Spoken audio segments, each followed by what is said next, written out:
विभागातील एक जंक्शन स्थानक आहे. दौंडहून पुण्याकडे जाण्यासाठी सकाळी 7:05ला दौंडहून डेमू शटल आहे आणि आज सोमवार पहिलाच दिवस कामाचा असल्या कारणाने दौंडहून पुण्याकडे जाणारी ही प्रचंड गर्दी असते. या गाडीमध्ये दैनंदिन प्रवासी असतात.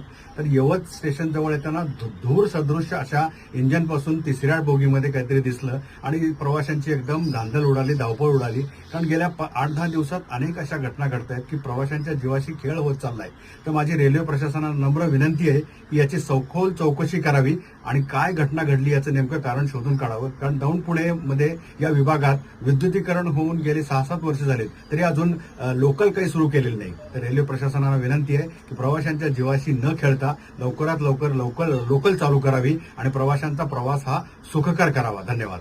दौंड हे पुणे विभागातील एक जंक्शन स्थानक आहे.